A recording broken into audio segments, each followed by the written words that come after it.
ನಮಸ್ಕಾರ, ನೀವು ನೋಡ್ತಾ ಇದ್ದೀರಿ ಪ್ರಜಾಧ್ವನಿ ಟಿವಿ. ಬಿಜೆಪಿ ರಾಮಾಯಣ ವಿಶೇಷ ಕಾರ್ಯಕ್ರಮಕ್ಕೆ ಸ್ವಾಗತ. ನಾನು ನಿಮ್ಮ ರಮೇಶ್ ಹಿರೇಜಂಬೂರು.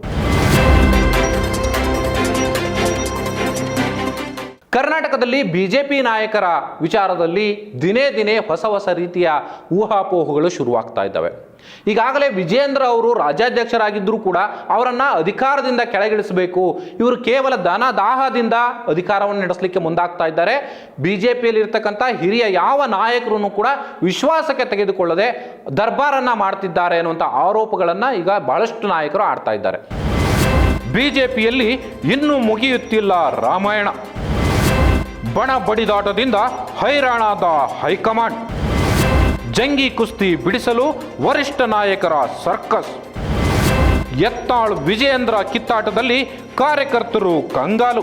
ಒಂದು ಕಡೆಗೆ ಬಸವನಗೌಡ ಯತ್ನಾಳ್, ಹಾಗೆಯೇ ರಮೇಶ್ ಜಾರಕಿಹೊಳಿ, ಕುಮಾರ್ ಬಂಗಾರಪ್ಪ, ಪ್ರತಾಪ್ ಸಿಂಹ, ಅರವಿಂದ್ ಲಿಂಬಾವಳಿ ಸೇರಿದಂತೆ ಹಲವು ನಾಯಕರು ಒಂದು ರೆಬೆಲ್ಸ್ ಟೀಮನ್ನು ಮಾಡಿಕೊಂಡು ವಿಜೇಂದ್ರ ಅವರ ವಿರುದ್ಧ ಹರಿಹಾಯ್ತಾನೆ ಬರ್ತಾ ಇದ್ರು. ಇದಕ್ಕೆ ಒಂದು ರೀತಿ ಏನು ರೊಟ್ಟಿಯ ಜಾರಿ ತುಪ್ಪಕ್ಕೆ ಬಿದ್ದ ರೀತಿಯಲ್ಲಿ ಶ್ರೀರಾಮುಲು ಅವರಿಗೆ ಕೋರ್ ಕಮಿಟಿಯಲ್ಲಿ ಅವಮಾನ ಮಾಡಿದ್ರು ಅನ್ನೋ ಕಾರಣಕ್ಕಾಗಿ ಶ್ರೀರಾಮುಲು ಅವರು ಕೂಡ ಯತ್ನಾಳ್ ಅವರ ಟೀಮನ್ನು ಸೇರಿಕೊಂಡ್ರು. ಆದರೆ ಈಗ ಯತ್ನಾಳ್ ಅವರ ಬಣಕ್ಕೆ ಒಂದು ಹೈಕಮಾಂಡ್ ಒಂದು ನೋಟಿಸನ್ನು ಕೊಟ್ಟಿದೆ ಅನ್ನೋಂಥ ಮಾತುಗಳು ಬಿಜೆಪಿ ವಲಯದಲ್ಲಿ ಕೇಳಿ ಬರ್ತಾ ಇದೆ. ಆದರೆ ಯತ್ನಾಳ್ ಅವರು ಸ್ವತಃ ನನಗೆ ಯಾವುದೇ ನೋಟಿಸ್ ಬಂದಿಲ್ಲ, ಅಧಿಕೃತವಾಗಿ ಏನು ಪತ್ರದ ಮೂಲಕ ನನಗೆ ನೋಟಿಸ್ ಕೊಟ್ಟರೆ ಖಂಡಿತವಾಗಲೂ ನಾನು ಲಿಖಿತ ರೂಪದಲ್ಲಿಯೇ ಉತ್ತರವನ್ನು ಕೊಡ್ತೀನಿ ಅಂತ ಮಾತುಗಳನ್ನು ಹೇಳೋದ್ರ ಮೂಲಕ ಹೈಕಮಾಂಡ್ಗೆ ಸೆಡ್ ಹೊಡೆಯುವಂಥ ಕೆಲಸವನ್ನು ಯತ್ನಾಳ್ ಮಾಡ್ತಿದ್ದಾರೆ. ಆದರೆ ಇನ್ನೊಂದು ವಾರದೊಳಗಡೆ ಅಥವಾ ಸುಮಾರು 20 ಅಥವಾ 25ನೇ ತಾರೀಕಿನ ಒಳಗಡೆಯಾಗಿ ಬಿಜೆಪಿಯ ರಾಜ್ಯಾಧ್ಯಕ್ಷ ಹುದ್ದೆಯನ್ನು ಬದಲಿಸಲಾಗುತ್ತೆ ಅನ್ನುವಂಥ ಮಾತುಗಳು ಬಹಳ ದಟ್ಟವಾಗಿ ಬಿಜೆಪಿ ವಲಯದಲ್ಲಿ ಕೇಳಿ ಬರ್ತಾ ಇದ್ದಾವೆ. ಸೊ ಆ ಕಾರಣಕ್ಕಾಗಿ ವಿಜೇಂದ್ರ ಅವರು ಹೈಕಮಾಂಡ್ ನಾಯಕರನ್ನ ಭೇಟಿ ಮಾಡೋದ್ರ ಮೂಲಕ ತಮ್ಮ ಕುರ್ಚಿಯನ್ನು ಬಲಪಡಿಸಿಕೊಳ್ಳುವಂತಹ ಕೆಲಸವನ್ನ ಮಾಡ್ತಾ ಇದ್ದಾರೆ. ಆದರೆ ಇಷ್ಟೆಲ್ಲದರ ನಡುವೆಯೂ ಕೂಡ ಬಿಜೆಪಿಯ ಒಳಗಡೆ ಇರತಕ್ಕಂಥ ಭಿನ್ನಮತವನ್ನ ಶಮನಗೊಳಿಸಲಿಕ್ಕೆ ಬಿಜೆಪಿ ಹೈಕಮಾಂಡ್ ಸಾಕಷ್ಟು ಕಸರತ್ತನ್ನು ನಡೆಸ್ತಾ ಇದ್ರು ಕೂಡ ಎಲ್ಲೋ ಒಂದು ಕಡೆಗೆ ಅದು ವಿಫಲ ಆಗ್ತಾ ಇದೆ ಅಂತಾನೆ ಹೇಳ್ಬೋದು.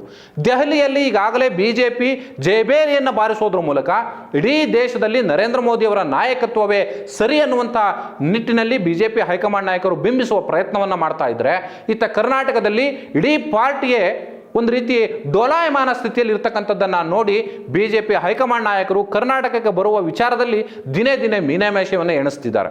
ಒಂದು ಕಡೆಯಲ್ಲಿ ಈ ರೀತಿಯ ಒಂದು ಗೊಂದಲವನ್ನು ಸರಿದೂಗಿಸಲಿಕ್ಕೆ ಸಾಕಷ್ಟು ಸರ್ಕಸ್ಗಳನ್ನು ಹೈಕಮಾಂಡ್ ನಾಯಕರು ಮಾಡ್ತಾ ಇದ್ರು ಕೂಡ ಅಶೋಕ್ ಹಾಗೇನೆ ಬಸವರಾಜ ಯತ್ನಾಳ್ ಅವರ ಜೊತೆಯಲ್ಲಿ ಇನ್ನೊಬ್ಬ ನಾಯಕ ಅಂದರೆ ಮಾಜಿ ಮುಖ್ಯಮಂತ್ರಿ ಬಸವರಾಜ ಬೊಮ್ಮಾಯಿ ಅವರು ಕೂಡ ಸೇರ್ಕೊಂಡಿದ್ದಾರೆ. ಇವರು ಕೂಡ ವಿಜೇಂದ್ರ ಅವರ ನಾಯಕತ್ವದ ಮೇಲೆ ಈಗಾಗಲೇ ಸಾಕಷ್ಟು ಅಪಸ್ವರಗಳನ್ನು ಎತ್ತಿರುವಂಥದ್ದನ್ನು ನಾವೆಲ್ಲರೂ ಕೂಡ ನೋಡಬಹುದಾಗಿದೆ.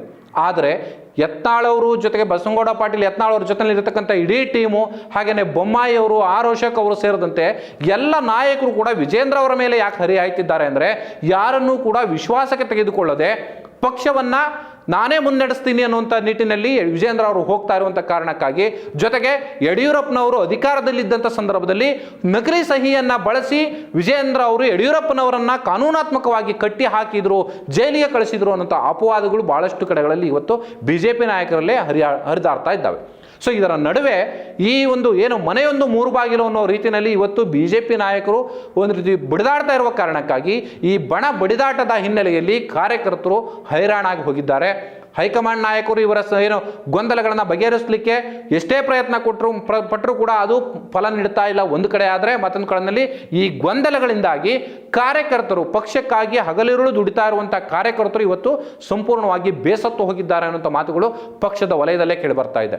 ಆದರೆ ಒಟ್ಟಾರೆಯಾಗಿ ಈ ಗೊಂದಲವನ್ನು ಬಗೆಹರಿಸುವಂಥ ಎಷ್ಟೇ ಪ್ರಯತ್ನ ಪಟ್ಟರೂ ಕೂಡ ಇದ್ಯಾವುದು ಕೂಡ ಬಗೆಹರಿತಿಲ್ಲ.